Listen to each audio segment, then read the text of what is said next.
Hi there folks, it is time to do my spoiler-filled discussion all about Ant-Man. And I love doing these spoiler talks because whenever I see one of these movies, there's always a bunch of stuff that builds up inside me that I just want to talk about and I can't let out. So, for Ant-Man, the first spoiler that I want to talk about is Anthony! Why Anthony?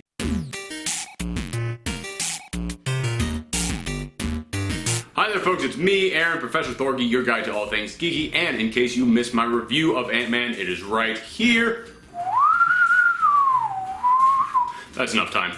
Alright, so now that you've watched that, this is the spoiler-filled discussion about Ant-Man, which I talk about all the things I couldn't talk about in that one, but it's also my opportunity to come back and, give any second opinions I might have had about this movie now that some time has passed, now that I've had a little bit more time to think about it, but also my chance to address any of the complaints that I've heard people have about this film. And I'll just go ahead and say, now that I've had some time to think about it, I still love it. I still do, I absolutely love it, but in that review I said I wish I could give this an A, but I understand other people's complaints with it, so I'm gonna bump it down to an A-. I'm glad I did that because yeah, now that the hype has died down a little bit, I do look at it and go like, alright, I guess that was a bit of a problem. Alright, I guess there was a problem. I still give it an A-. I still absolutely enjoy this film, still had a blast at it. But there are a couple of things that come up that's like, yeah, could change that bit. One of them being something that I didn't talk about in the review, which is his whole gang. Listen, I love his gang. I love his crew that he assembles for this heist. And one of the reasons why I love them is because they're not just there for comedic relief. Every single person on that crew at some point in time saves the day. Like, you might look at them, and I was thinking while I watched them, I was like, man, every single one of these guys, they're just here for jokes. They have no point. But then every single one of them at some point saves the day. Like, I love when T.I. was the one guy who I was looking at like, yeah, you're the driver, but what exactly do you need to drive? The dude shrinks down to the size of an ant. You don't really need to get him out of there. But then there's that moment where he goes and he steals the cop car and he rides off with it. I was like, holy cow, you just saved the day! Alright, everybody on this team is doing something great. However, one of the complaints that I've heard many people have about his crew is that they are too jokey. They are just joke. And I can understand that. Honestly, especially Michael Pena's character, yeah, it was like, you could have dialed back the humor like 10% maybe. Not a lot, because I did laugh a lot at his character. But it might have been just a smidge too much. I can understand that complaint from people. Now, another complaint that I heard people have is that they say this is just a ripoff of Iron Man. It's exactly the same story as Iron Man. It is not exactly the same story as Iron Man. However, it is similar. I will give you that at the core of this movie, there is like a little nugget of similarity between the two films. There is the story of a businessman who creates a super sci-fi suit, and now the evil bald businessman wants to steal it to sell it to terrorists. Alright, understandable. I can see someone looking at that and going, okay, this is the same thing. However, while I can understand that complaint, I completely disagree with it, because saying that Iron Man and Ant-Man are exactly the same film is like saying that a BLT and a quesadilla are exactly the same. It's like, alright, you got some bread, some lettuce, you can throw an avocado into both of them if you want, exactly the same thing. Yes, there is a nugget of similarity in the story, however the way that both of these treat that and the directions it decides to take that and the scale that it goes to with them are completely different things. Let's all chill out with the Iron Man Ant-Man comparisons, alright? And the last complaint that I heard a lot of people saying is that this movie moves too slow. It's so slow in its build-up. Okay, again, I can understand it because it is slow. It does take its time, and that's one of the reasons I loved it. In fact, I love the Marvel films, but one problem I've had with almost every single Marvel film is that it's quick. Especially in Phase 2. In Phase 2, they're like, we don't need a first act. No, go. Come on, move it. Iron Man 3, Mandarin's here. Come on, we got this. Let's go. Boom. Come on, explosions. Let's do this. Winter Soldier. Alright, Cap's on the thing. He's throwing his shield. Bam, Winter Soldier. Boom, let's got this. Shield is dissolved. Bam, go. Come on. All of those movies are so freaking fast. And I love that this movie went, no, pump those brakes. Character development time. Build this world. Backstory. Character interactions. Let's get some father-daughter time going on here. Now it's time for the heist. Plan that heist out. You do not rush into a heist. Let's build that crew. Let's get you to know what the suit does. Let's get you training it, because this is indeed a crazy-ass thing what this suit does. You need time to learn, and it does multiple things, and there are multiple different types of ants. Let's get you to know each of them. I love that this is indeed a heist film. This takes its time to build up here's how you get into the place, here's all the different things you need to go through, here's all the things we need to think about. It's awesome. I love that it does that. And yeah, I got more attached to Paul Rudd's character than I have to pretty much any of the protagonists in any of the other Marvel films. And the main reason I did that is because it gave us time to do that. I love the pacing in this film. But enough about that, it's the spoiler discussion time, and speaking of getting attached to characters, I knew Anthony was going to die. He's the only ant that he actually names, and he keeps saying his name over and over and over again, and like every time he said his name I was like, Anthony's gonna die. Anthony is totally gonna die. And yet when it happened, that was still a dramatic moment. Like when you saw that little like wing just spinning around there in slow motion, I was like, he's gonna be okay, right? There's like a post-credit scene where he comes back, right? And in my mind I was like, it's an ant that got hit by a bullet. He ain't coming back. But in my heart, I was like, oh my god, he's coming back. Ants are strong. They built up that they're strong, right? He's strong enough to survive a bullet, right? Yeah, I can't believe that even though I called it that he's going to die, I was still like, damn. Right there, in the little tiny ant-sized heart. My ant-sized heart grew 3 times its size that day. Also, I mentioned in my review that I love that this gave everybody dimensions, that it gave everybody a backstory, except for Judy Greer's character. Come on, Judy Greer's character needed to do something. The fact that she was the only one who never did squat and she was the mom to Cassie, it's like, come on, man, it really draws attention when you only have one character who is flat like that. Aside from maybe the villain, but I'll get into him later. But the point I'm trying to make is that I loved so much when Bobby Cannavale, we've seen him just be a jerk to Scott this whole time. We've seen him be like, no, you ain't seen your daughter at all. We've seen that throughout this whole movie. But when it comes time that Yellow Jacket is breaking into the house and he is going after Cassie, it's like, all right, Ant-Man's coming to save the day. And then Bobby Cannavale comes in and he's like, no, that's my stepdaughter. I love this kid. I'm gonna do whatever it is to protect her. It's like, oh my god, you're not a bad guy at all. I understand you. This is perfect. But yes, speaking of Yellow Jacket, I did have a problem with his lack of backstory. I brought that up in my review, but I didn't really focus on it that much. But pretty much all they give him is that, hey man, I didn't get the respect from you that I deserved. And I did like that he was trying to bond with the daughter over that. I did like that he was trying to bond with Hope over it. It was like, he never gave you respect. Well, he never gave me respect either. Trust me, we're in this together. Come on, let's team up and be evil together. Which, in the comics, Hope Van Dyne is from an alternate reality future where she is evil, so I was wondering if that was like a little bit of a hint towards that. But yeah, that wasn't nearly enough. However, I've heard a lot of people saying, it's like, man, this character is so flat and there's nothing there. On the script, there isn't a lot there. And that is something that I did take a couple of points away for. However, Corey Stoll, the actor playing him, he was giving it his all. He was definitely trying his hardest. And I kind of love seeing him be like goofy crazy, not like sad crazy, but just like the scene where the Hydra guy's coming in and he's like, these guys work for Hydra, but they're doing some great things these days. I was like, you are fun crazy, and I wish we had seen way more of that. But also in my review, I mentioned that one of the reasons why I didn't really dislike this villain is because he does something early on that gave me the willies. Early on, when he just uses the experimental shrink ray on that guy from the board who is saying, no, we can't do any of this, he just uses it and turns it into like a little tiny squishy blob. That like, it's giving me the willies all over again just thinking about it, because shrinking has always been like one of those weird fears in the back of my mind. Like when I was a kid, I read a lot of Goosebump books, and one of the big recurring themes in Goosebump books was being transformed into something that you have no control over. So when I was a kid, that freaked the hell out of me. So when you see this guy just get shrunk down and turned into like a little tiny blob thing, like in my head I was like, oh god, is he still alive in there? Does he still know what's going on? Is he just seeing thing out one little tiny blob eye? Oh god, it's freaking me out. So yeah, that's seeing that villain do that, it gave him a huge point in the creepy villain category. So despite what lack of backstory he had, I can't help but think about that every time that I reflect on his character. However, in that review, I also mentioned there were 2 major problems that I had with him in this movie that were spoilers that I can bring up, and those problems were, they explained that he's crazy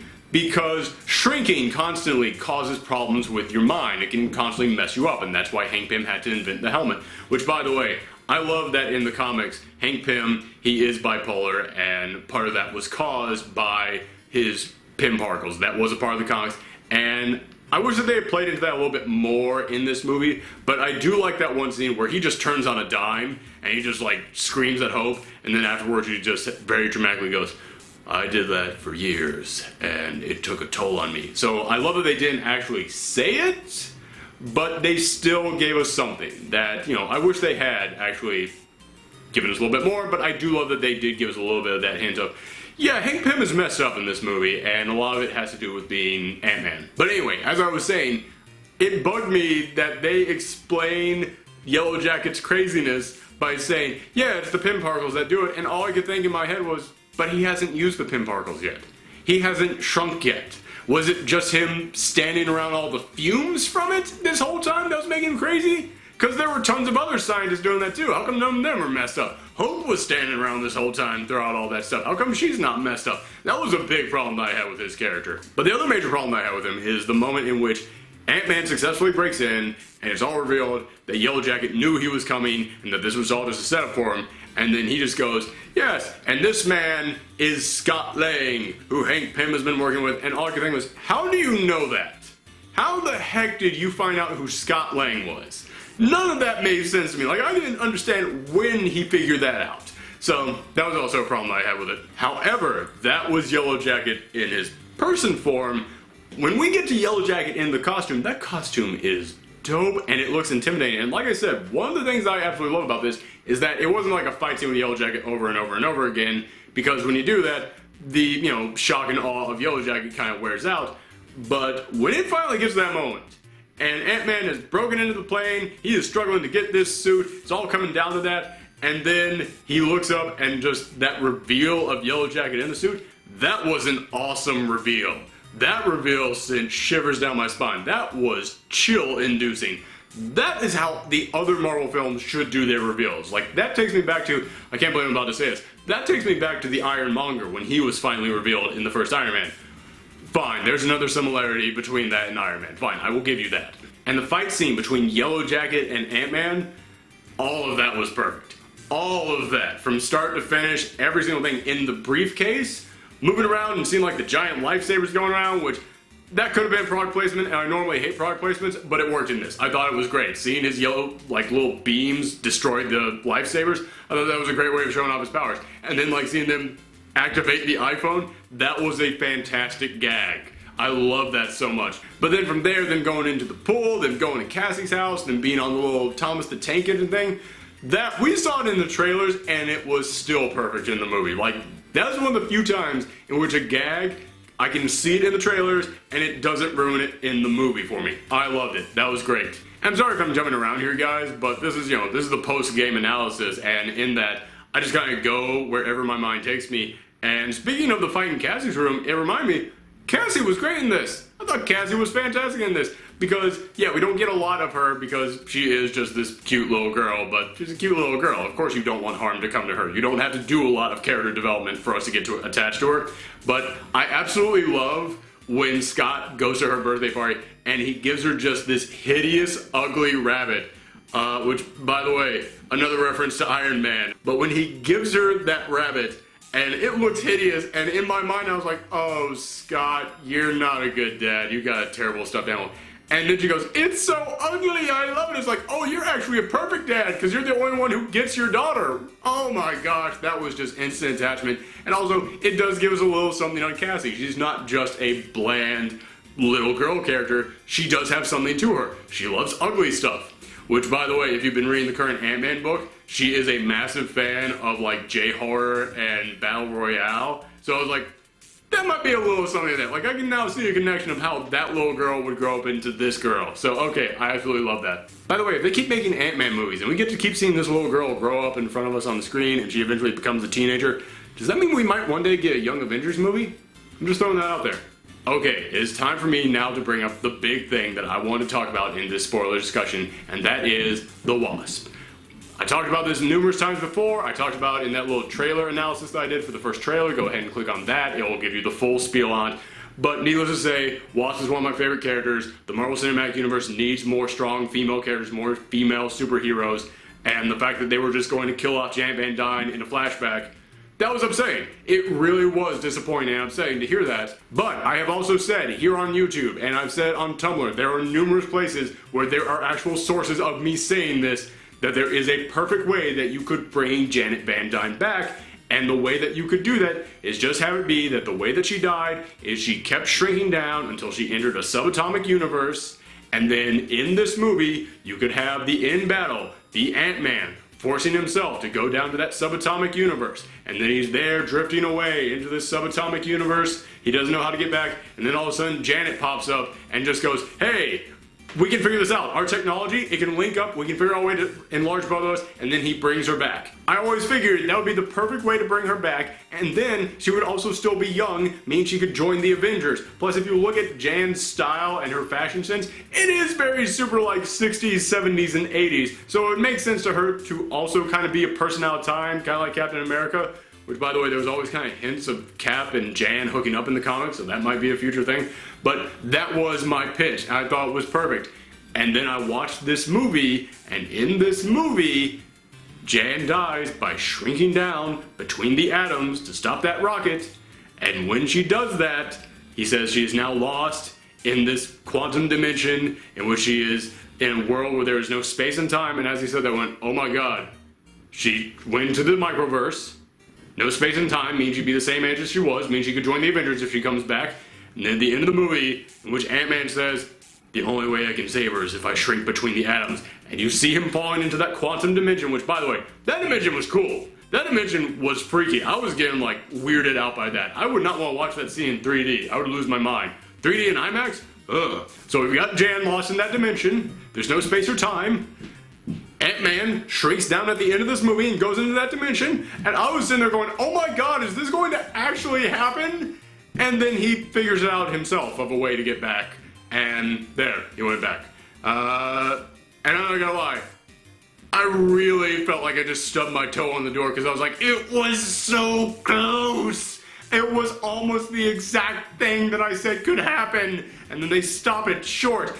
No pun intended. But I get why they didn't do it exactly like I pitched it. And the reason why is, A, they want Hope Van Dyne to be the Wasp in this, which, okay, fine, I like her character in this, I really do, but I want Janet, man, I do so bad. But the other reason why I understand they didn't do it like that is because this is Marvel. They want a sequel. They don't want just one Ant-Man movie, they want a sequel. And at the end of this, in which he is telling Hank, yeah, I've somehow found a way out there. I don't remember how, but I somehow found a way out. And Hank is like, there is a way out. I have to research this. There is a way to do it. That's when I realized Ant-Man 2, The Search for Janet Van Dyne. That is exactly what the pitch of the sequel is. And I was like, oh my gosh, that would be dope. I would watch that because who else are you going to get as the Ant-Man villain? Egghead? I don't want to watch that movie. But Ant-Man shrinking down into the micro dimension and them having to go through all kinds of weird craziness to find the Wasp. Oh man, that would be perfect. Plus, I also had a problem with the fact that you never once saw Janet's face. Like, that was so weird to me that it's just hidden behind that mask, and then in that photo you see at the end, it's hidden by the hat. And I'm like, why on earth are you not letting us see Janet's face? And once again, then it hit me, sequel. They want her to be the main focus of the sequel, and if she's gonna be the main focus of the sequel, they want to get an A-list actress to play her.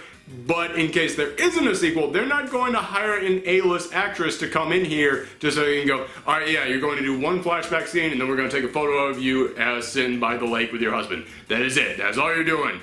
Glad we spent all this money on an A-list actress just for that. No, they want to hire an A-list actress for this sequel, so of course they're not going to show us who she is for this first one. But, yeah man, I already want an Ant-Man sequel because I had so much fun with this. I really want a sequel if the sequel is going to be The Search for Janet Van Dyne. But that is all I can think of to talk about at this moment. I am sure that I'm going to come up with some more stuff as soon as I turn this camera off. But for the time being, I want to hear from you guys.